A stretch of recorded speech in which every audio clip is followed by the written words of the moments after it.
감사합니다. 십자가를 지시고 구원의 길을 걸어가심으로 우리를 사랑하신 하나님의 크신 사랑을 진심으로 감사하며 찬양과 영광을 올려드리는 오늘 이 시간이 되기를 주님의 이름으로 간절히 축원드립니다. 네, 오늘의 본문의 배경은 스바냐 1장 1절을 보면은 이렇게 기록이 되어 있습니다. 다리오 왕 학계를 제가 읽고 있네요. 네, 죄송합니다. 스바냐 1장 1절 아몬의 아들 유다 왕 요시야의 시대에 스바냐에게 임한 여호와의 말씀이다. 이렇게 기록이 되어 있습니다. 스바냐는 히스기야의 현손이요 이렇게 되어 있는데요. 현손이라는 것은 4대 손이라는 것을 의미합니다. 히스기야의 4대 손, 왕족이에요. 스바냐는 선지자이면서도 그는 왕족 출신이었습니다. 그 아몬의 아들 유다 왕 요시야 시대 때 스바냐에게 임하신 하나님의 말씀을 기록한 것이 스바냐 말씀이에요. 요시야 왕은 남유다의 가장 선한 3대 왕 중에 한 사람이었는데, 그렇기 때문에 요시야 왕 때에는 문제가 없을 거라고 생각하지만은 지금 이 스바냐에게 하나님의 말씀이 임한 때는 요시야가 왕이 된 직후입니다. 그러니까 아주 초기였죠. 그런데 그 당시에 그 나라는 상당히 영적으로 피폐해져 있었습니다. 그 이유는 바로 요시야 왕의 아버지가 아몬이고 또 그의 아버지가 므낫세예요. 므낫세 하면은 참으로 악하기로 유명한 그런 왕이었죠. 그 므낫세의 아버지가 누굽니까? 바로 히스기야예요. 히스기야 왕도 아주 선한 왕 중에 한 사람이었어요. 그럼에도 불구하고 그 히스기야가 이 베풀었던 선한 정치를 그의 아들 므낫세는 그대로 따라가지 않아서 완전히 반대로 했어요. 아버지가 했던 건 무조건 반대로. 그래서 므낫세는 무려 55년 동안이나 남유다를 통치를 합니다. 아주 장기간 동안 통치를 했죠. 55년 동안 악한 길로 걸어갔는데 얼마나 악한 길로 갔느냐. 북이스라엘과 남유다를 통틀어서 가장 악한 왕이었을 뿐만 아니라 주변에 우상을 섬기는 이방 종족들보다 더 우상을 많이 섬겼던 왕이에요.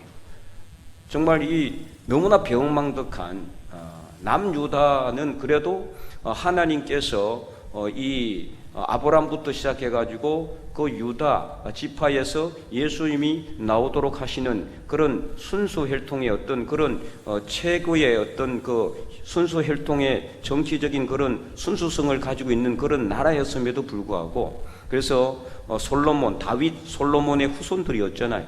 그럼에도 불구하고 어떻게 하든 하나님 앞에서 바른 길을 걸어가야 했는데도 므낫세는 그러지 않았어요. 55년 동안이나 나라를 완전히 엉망으로 만들어 놔버렸습니다. 근데 그의 아들 아몬도 그의 아버지 므낫세 길대로 그대로 악한 길을 갔어요. 비록 2년 동안 짧은 재위 기간이었지만은, 그래서 결국에는 그의 악행으로 인해 가지고 그는 신하들에게 죽임을 당하고 이제 그의 아들 요시야가 왕이 된 때였습니다. 그러니까 나라가 완전히 최악의 상황대로 타락할 대로 타락하고 부패할 대로 부패한, 영적으로는 최고의 암흑기인 그 시대에 요시야가 왕이 되었고, 그때 스바냐에게 임하신 하나님의 말씀입니다. 그래서 이 하나님의 메시지가 스바냐를 통해서 준엄한 심판으로 다가왔어요. 그래서 재앙의 날을 선포하고 멸망의 날을 선포했습니다. 그러나 또한 하나님을 사랑하고 하나님의 말씀에 순종하여 남은 자들에게는 하나님의 구원의 날을 또한 선포하고 있는 말씀이 이 스바냐 말씀입니다. 그래서 스바냐 선지자는 스바냐 1장 14절에서 18절에 이렇게 심판의 메시지를 선포합니다. 여호와의 큰 날이 가깝도다. 가깝고도 빠르도다. 여호와의 큰 날은 이건 무슨 날이냐? 재앙의 날을 의미해요. 여호와의 날의 소리 로다. 용사가 거기서 심히 슬피 우는도다. 그 날은 분노의 날이요, 환난과 고통의 날이요, 황폐와 패망의 날이요, 캄캄하고 어두운 날이요, 구름과 흑암의 날이요, 나팔을 불어서 경고하며 견고한 성읍들을 치며 높은 망대를 치는 날이로다. 내가 사람들에게 고난을 내려 맹인같이 행하게 하리니 이는 그들이 나 여호와께 범죄하였습니다. 또 그들의 피는 쏟아져서 티끌같이 되며 그들의 살은 분토같이 될지라. 그들의 은과 금이 여호와의 분노의 날에 능히 그들을 건지지 못할 것이며 이 온 땅이 여호와의 질투의 불에 삼켜지리니 이는 여호와가 이 땅 모든 주민을 멸절하되 놀랍게 멸절할 것임이라. 심판의 날이죠. 재앙의 날이요, 징벌의 날, 무시무시한 재앙의 날을 선포하고 있습니다. 이는 스바냐 3장 8절에도 동일하게 이렇게 선포되고 있어요. 스바냐 3장 8절, 나 여호와가 말하노라. 그러므로 내가 일어나 벌할 날까지 너희는 나를 기다리라. 그래서 하나님을 기다리라는 것은요, 사랑과 구원의 하나님을 기다리라는 것이 아니라 심판의 하나님을 기다리라는 거예요. 내가 뜻을 정하고 나의 분노와 모든 진노를 쏟으려고 여러 나라를 소집하며 왕국들을 모으리라. 온 땅이 나의 질투의 불에 소멸되리라. 이렇게 하나님께서는요, 스바냐 선지자를 통해서 우상을 섬기고 하나님을 떠난 죄악과 욕심을 따라갔던 백성들을 철저하게 징계하시고 심판하실 것을 선포하고 있습니다. 이처럼 오늘 우리 하나님께서는 우리 세상에 있는 모든 죄와 악을 그냥 그대로 내버려 두는 분은 절대 아닙니다. 우리가 생각할 때 하나님은 악을 그냥 그대로 내버려 두신다고 생각하지만 절대 그렇지 않다라는 거예요. 때가 되면 하나님께서는 심판하십니다. 그래서 우리는 늘 우리 자신을 돌아봐야 합니다. 특별히 우상을 섬기고 욕심과 죄악을 향해 가는 백성들을 그냥 하나님은 내버려 두지 않는 분임을 알아야 돼요. 그는 무엇보다도 이 심판이요, 누구에게 임하는 심판이냐? 이 심판은 하나님을 모르는 이방 백성들에게 주는 심판이 아니에요. 하나님을 믿는 백성들에게 주는 심판이란 말이에요. 어떤 백성들일까요? 하나님을 믿는다고 하면서도, 말로는 하나님을 믿는다고 하면서도 실제 그 삶은 전혀 하나님을 믿지 않는 것 같은 삶을 사는 사람들에게 주는 하나님의 준엄한 심판의 메시지란 말입니다. 그러므로 오늘 이 메시지, 심판의 메시지는 오늘 이 자리에 앉아있는 우리 모두에게도 다 동일하게 적용되는 거예요. 그러므로 오늘 우리는 우리의 겉모습만이 그리스도인이 아니라 진정으로 우리의 삶과 우리의 신앙이 일치하는 그런 삶을 살고자 노력해야 돼요. 그래서 하나님 앞에 내 삶이 과연 어떤 것인지를 늘 살펴봐야 돼요. 말씀을 통해서 살펴봐야 돼요. 말씀이 바로 뭡니까? 우리의 거울이에요. 이런 말씀을 읽으면서 나는 어떤 삶을 살았을까? 자기 삶을 투영해 보는 겁니다. 그래서 우리는 항상 말씀을 통해서 나는 과연 하나님 말씀 앞에 바로 서 있는가를 살펴보고 세상의 소금과 빛과 같은 거룩한 하나님의 백성으로서 이 땅에서 하나님의 영광을 드러내는 그런 사람들이 될 수 있기를 간절히 소망합니다. 자, 그러면 하나님께서는 무조건 심판만 하시고 무조건 다 부숴버리고 무조건 멸절만 시키는 그런 분이신가? 절대 그렇지는 않습니다. 하나님은 그 자체가 사랑이시죠. 그래서 요한 1서 4장 8절 후반절을 보면은 뭐라고 말씀하고 있습니까? 우리 다 함께 읽어볼까요? 하나님은 사랑이심이라. 아멘. 하나님 그 자체가 사랑이에요. 그래서 우리가 사랑이 많으신 하나님, 이 잘못된 표현이에요. 하나님 자체가 사랑이란 말이에요. 하나님은 사랑이 많고 적고가 아니에요. 하나님 자체가 사랑이시란 말이에요. 그렇기 때문에 오늘 저와 여러분은 구원받은 백성이 된 겁니다. 하나님이 사랑이 아니시고 조금이라도 사랑이 없었다면은 그것 때문에 우리는 다 멸절을 했지 모릅니다. 하나님은 사랑이시기 때문에 오늘 우리가 이 자리에 앉아 있는 거죠. 그래서 스바냐 3장 9절은 하나님께서 이렇게 회복의 메시지를 전하고 있어요. 그때에 내가 여러 백성의 입술을 깨끗하게 하여 그들이 다 여호와의 이름을 부르며 한 가지로 나를 섬기게 하리니. 하나님이 이렇게 하시겠다는 거예요. 우리가 힘을 내고 회개하고 우리가 삶을 변화시켜서 이렇게 하겠다는 게 아니라 하나님이 이렇게 하도록 만드시겠다는 거예요. 하나님이 사랑이시기 때문에 그 사랑으로 우리가 이제는 잘못된 길을 떠나고 하나님을 바라보고 하나님을 섬길 수 있도록 그 길을 만들어 주겠다고 하나님이 직접 하시겠다는 겁니다. 하나님의 손으로, 하나님의 권능의 손으로 그것을 만드시겠다라고 약속하고 있는 겁니다. 또한 11절에도 이렇게 기록되고 있어요.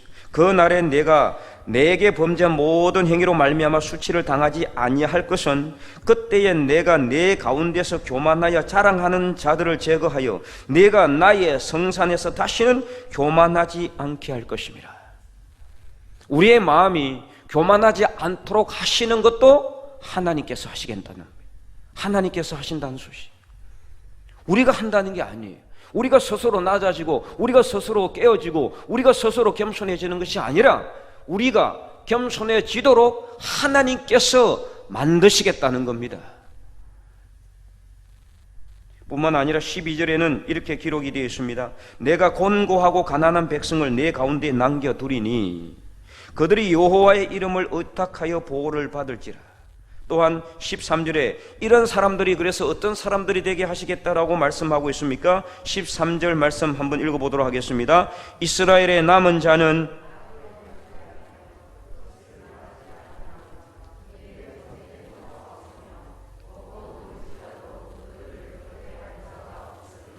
아멘. 이스라엘의 남은 자들이 되도록 하시겠다는, 그렇게 이렇게 하셔서 어떻게 하신다는 말씀입니까? 이스라엘의 남는 자들, 남아있는 자들이 되게 하시겠다라고 하나님께서 말씀하고 있는 겁니다. 이뿐입니까? 아니죠. 15절에는 15절 전반절에도 우리가 한번 읽어보겠습니다. 15절 전반절, 여호와가 내 형벌을 제거하였고 내 원수를 쫓아냈으며. 아멘.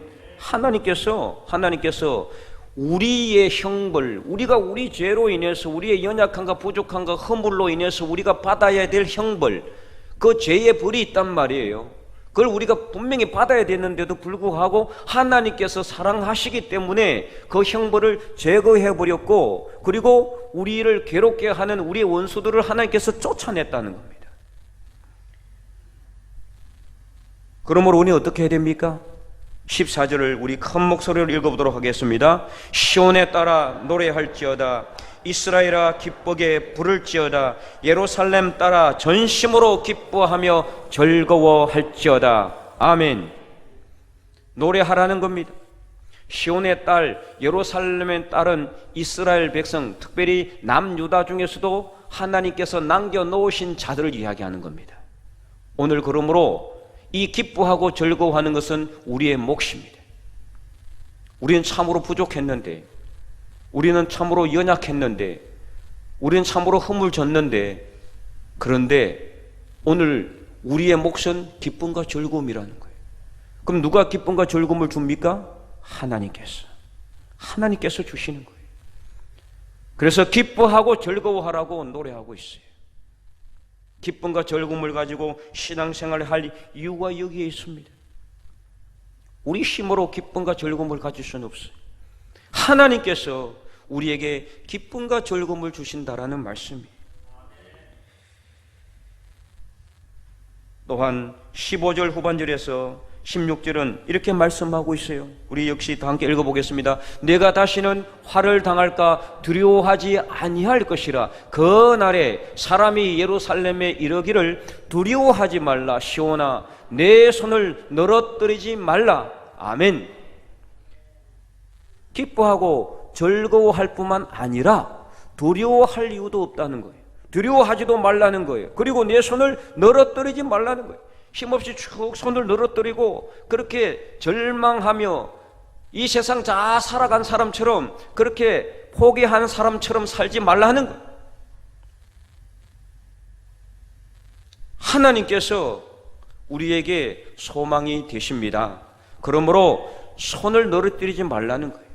2주 전에 우리는 하늘에 속한 하나님의 백성이기 때문에 하나님의 백성으로서 신앙의 정체성과 자부심을 가지라고 말씀을 드렸습니다. 바로 그 말씀과 일맥상통한 거죠. 우리가 비록 연약하고 부족하지만 여전히 우리는 하나님의 백성이기 때문에 우리는 손을 늘어뜨리지 말아야 돼요. 당당하게 어깨를 펴고 이 세상에서 믿음의 삶을 승리하며 살아가야 돼요. 그것이 바로 하나님이 우리를 자녀 삼으신 이유와 목적입니다. 하나님은 하나님의 백성들이 이 세상에서 구차하고 정말 힘없이 손을 늘어뜨리고 그래 절망적으로 살아가는 원치 않아요. 하나님은 하나님의 백성들이 이 세상에서 자부심을 가지고 신앙의 정체성을 가지고 힘있게 능력있게 승리하게 살아가기를 원한다는 사실을 분명히 믿으시기 바랍니다. 오늘 이 시대는 참으로 한 치 앞도 내다볼 수 없는 그런 시대죠. 혼탁하고 혼란한 시대입니다. 전 세계적인 재앙이 끝없이 지속이 되는 게 아니라 가속되고 있어요. 점점 심해진다 이 말이에요. 한쪽에는 가뭄이 일어나고 한쪽에는 홍수가 일어나고 있습니다. 한쪽에는 지진이 일어나고 여러 가지 기상이변들이 막 여기저기서 쏟아지고 있습니다. 러시아와 우크라이나의 전쟁같이 눈에 보이는 전쟁은 두말할 것도 없이 눈에 보이지 않는 국가 간의 전쟁이 지금 엄청나게 심화되고 있는 상황입니다. 코로나 같은 이 대재앙은 두말할 것도 없이 지금 이 기상 변화와 이상 온도로 인해 가지고 언젠가 이 지구상에 남아있는 것들이 하나도 없을 것이라고 그렇게 기후학자들은 지금 경고하고 있어요. 국내적으로도요, 지금 너무나 힘든 상황이잖아요. 가파른 물가 상승과 여야의 극한 대립과 그 이념적인 대립은 극한으로 치닫고 있어요.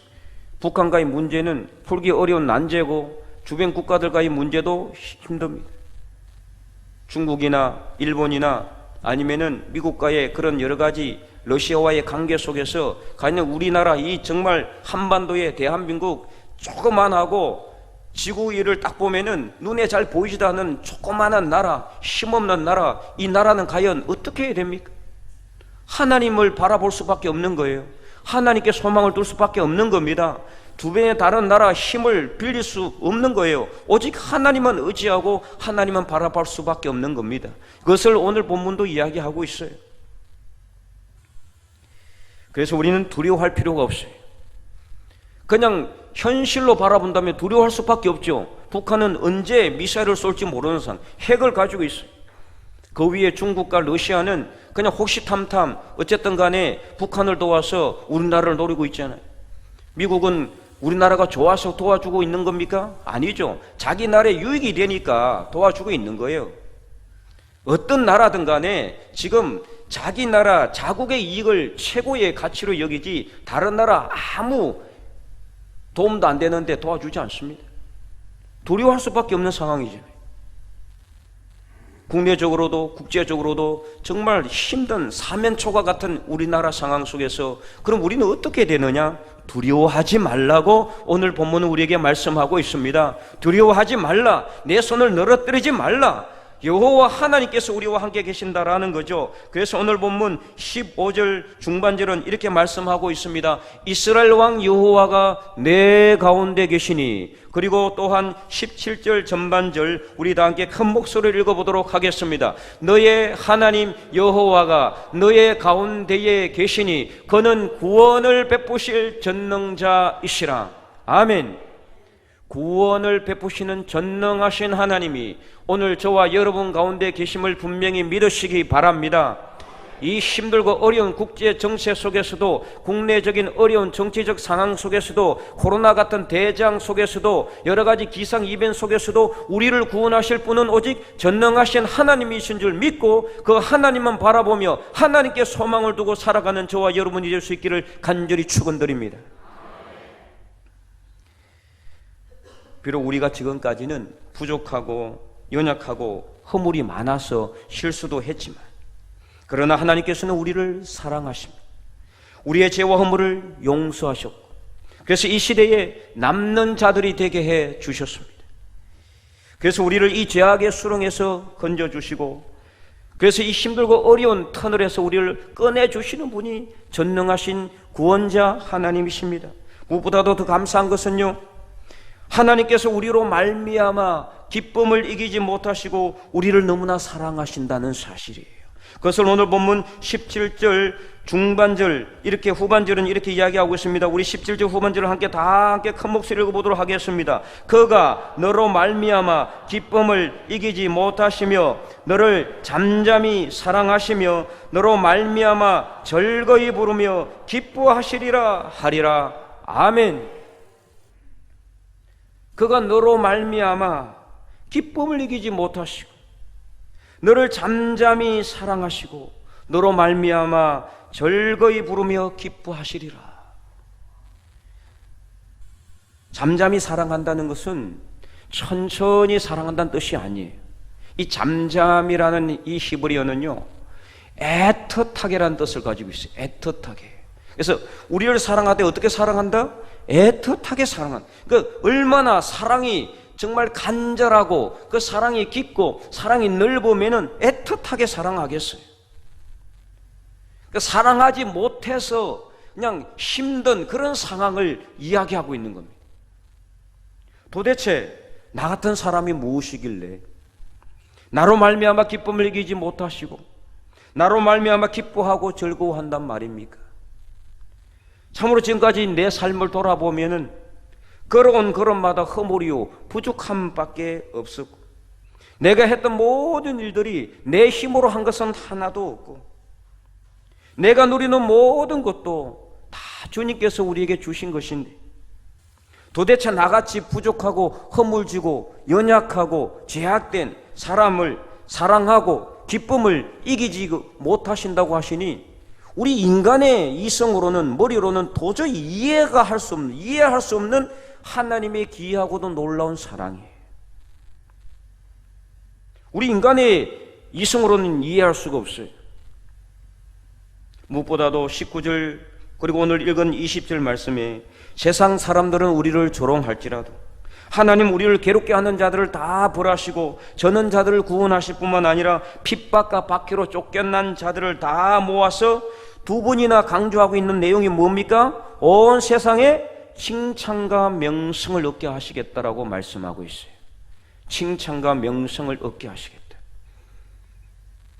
지금은 세상 사람들 우리를 조롱할지 모르지만 결국에는 때가 되면은 세상 사람들은 우리를 칭찬하게 됩니다. 저 사람들이 옳았다. 오늘 이 세상에서 정말 세상은 교회를 여전히 핍박하고 미워하고 또 손가락질을 하지 모르지만 그러나 하나님은 우리를 잠잠히 사랑하고 있습니다. 우리로 인해서 기쁨을 이기지 못하고 있습니다.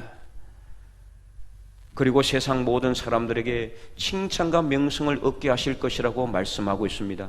하나님께서 하시기 때문에 분명히 그렇게 됨을 믿으시기 바랍니다. 그래서 오늘 이 시대에 남은 자들이 되어야 됩니다. 그래서 13절 말씀처럼요, 악을 더 이상 행하지 말고 거짓말을 해서는 안 돼요. 거짓을 행하지 않는 정직한 자들이 되어야 되는 거예요. 비록 세상 사람들은 우리를 미워하고 조롱할지라도 하나님은 정말 보잘것없고 부족한 우리로 인해서 기쁨을 이기지 못하시고 우리를 잠잠히 사랑하시고 허물진 우리로 인해서 하나님께서 오히려 노래를 부르시고 기뻐하신다니 이 얼마나 감사한 일입니까? 정말 놀라운 일이에요. 그래서 우리가 하나님으로 인해서 기뻐하고 하나님으로 인해서 우리가 즐거워해야 되잖아요. 하나님께 영광을 올려드려야 되잖아요. 그런데 오히려 반대, 하나님은 오히려 우리로 인하여서 기뻐하고 우리로 인하여서 즐거워한다는 사실이에요. 정말 하찮하고 부족하고 허물진 우리를 너무나 사랑하시고 기쁨을 이기지 못하시고 즐거움으로 노래를 부르신다니 이 어찌 큰 은혜가 아닐 수 없습니까? 이보다 더 큰 은혜는 없습니다. 도대체 이런 은혜가 어디 있단 말입니까? 이런 은혜를 허락하신 하나님께 찬양과 영광을 올려드리기를 간절히 축원합니다. 사실 지금까지 살펴본 이스라엘 백성들의 죄악을 보면은요, 그냥 한꺼번에 다 썰어버려도 시원치 않을 그런 엄청난 죄악의 백성들이잖아요. 아까 스바냐 1장 14절에서 18절 이들이 행한 죄와 악이 얼마나 큽니까? 그래서 하나님께서는 심판을 선포하지만 그러나 다 그렇다는 게 아니에요. 끝까지 남은 자들은 하나님께서 끝까지 구원하시고 보호하시고 돌보시고 지키시고 칭찬과 명성을 얻게 하신다는 사실이에요. 그야말로 민수기 23장 19절 말씀에 하나님은 사람이 아니시니 거짓이 없으시고 인생이 아니시니 후회가 없으시도다. 이 발람을 통해서 주시는 하나님의 말씀대로 하나님이 사람이 아니시고 인생이 아니신 것을 우리는 감사해야 돼요.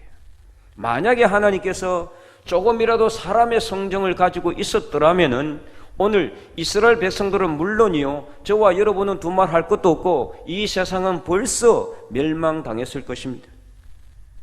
그런데도 오늘 저와 여러분은 남은 자들이 되었습니다. 어떻게 남은 자들이 되었습니까? 17절 말씀처럼 너를 잠잠히 사랑하시며 우리를 너무나 사랑하시는 하나님의 사랑 때문에 하나님께서 우리를 이 시대에 남는 자들이 되게 해주신 줄로 믿으시기 바랍니다. 그래서 시편 136편을 읽어보면은요, 하나님께 감사하라 그 인자심이 영원하미로다 그렇게 선포하고 있는데요, 인자하심이라는 뜻은 뭔 뜻이냐? 우리를 향하신, 우리 인간을 향하신 하나님의 사랑을 인자라고 그래요. 인자. 그 인자하심이 영원하미로다. 이 표현이, 이 말씀이 시편 136편에 몇 번이나 반복되고 있느냐? 26번이나 반복되고 있어요. 매절마다 하나님께 감사하라 그 인자심이 영원하미로다. 이 하나님의 사랑이 얼마나 크고 얼마나 놀라운지 우리는 알아야 합니다. 우리의 삶을 돌아보면은 그 하나님의 사랑을 깨닫지 않을 수가 없는 거예요. 나 같은 사람을 이렇게 잠잠히 사랑하시고, 나 같은 사람 때문에 기쁨을 이기지 못하시고, 나 같은 사람 때문에 하나님이 기뻐하시고 노래를 부르신다는 말입니다. 그래서 이 혼탁하고 부패하고 타락한 시대 속에서 이 하나님의 놀라운 사랑으로 우리가 다 남은 자들이 되기를 간절히 소망합니다. 특별히 하나님의 그 전능하신 능력 안에서 우리가 다 구원받은 백성들이 되고, 그래서 정말 그 하나님의 사랑 안에서 하나님의 기뻐하시고 하나님이 노래하시는, 하나님이 즐거워하시는 그 노래가 되어서 정말 이 세상에서 칭찬과 명성을 자손만대까지 누릴 수 있는 하나님의 믿음의 백성들, 명문 가정들로 다 세워줄 수 있기를 주님의 이름으로 간절히 축원드립니다.